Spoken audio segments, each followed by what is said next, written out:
OKC was up with 24 seconds left. They were up by 6.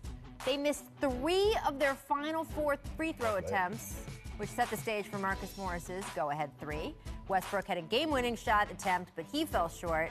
I mean, did that whole thing teach you more about Boston and their grittiness last night, or about the Thunder and some of the holes they got to fill? Well, first of all, shout out to KG for calling Marcus Morris, but he also called 7 other names, so whatever. Shout out KG. But I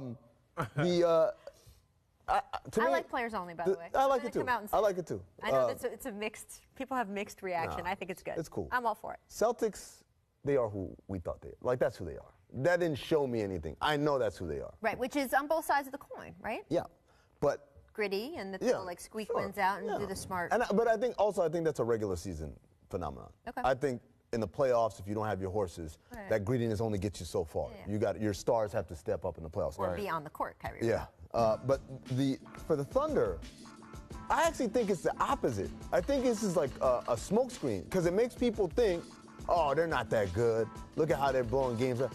This is a dangerous team. I agree. This is a dangerous team, and games like this, you're going to look at it and say, oh, man, they're not that good. Look how they blew that game and blew this game, whatever. But when it comes to a playoff situation, they're good enough to win these games, and they're good enough to win a series, maybe 2, depending on who they see in the second round. Right. Me personally, I honestly think that I learned more from the Celtics. Okay. To have those young guys and not have their stars out there, and they find a way to win the game with being down like that at the end of the game, I think that was impressive. Because you don't have Kyrie, the guy who's going to have the ball. You know what I'm saying? You don't have Jalen. Jalen is a big part of their offense too. You know, but to the flip side, OKC, I think this is good for them. They really didn't need more fuel to the fire, but it's good for them. They're just making them even more upset. Yeah. So when they get to the playoffs and whoever they play, they're gonna unleash it on them. I've been talking about OKC all year. Watch what happened when the playoff time comes. You know who they remind me of? They remind me of the Knicks from 1999.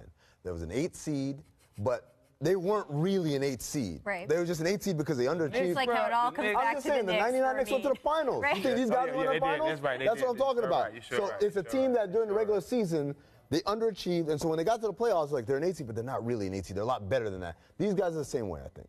Here's what I think it relates to the Celtics, though, because I agree with you. The playoffs are different, and some of these, like, winning games we shouldn't have won type of things, that doesn't come into play in the postseason as often. But I do think, especially with a young team, giving them the reflexive belief system, like, oh, we can always come back from that, right? When you do get in a postseason situation, if you are down by 10, if you are down by 6 with 24 seconds left to play, and in your mind you are thinking as a young player, this has happened before, I think that it affects the way that you play. We've got some of the video from their previous wins, right? On February 4th, they overcame a 16-point deficit, I think, to beat the Blazers.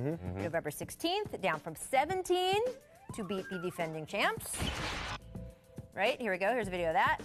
Little young hairline getting in there. November was a long time. That was when the Celtics were the best team in the league. Kyrie played great that game. December 28th. Hey, look at that. The Houston Rockets. They overcame a 26-point deficit. Got James Harden a little frazzled at the end of this game, remember? Right? Brad Stevens. Best offensive player in the world. I'm telling you. So I do think the fact that the I just gotta please. Just a little bit. That's your guy, Mick. I know, it's my guy, but right? Mike got carried away a little bit. He didn't say best offensive player in the world. He said best offensive player in the world ever. Ever, yeah. World, Craig. I do think that even though the mechanics of, like, shorter bench and all the reasons why we say this doesn't matter as much in the postseason, I do think the mentality is going to make a difference.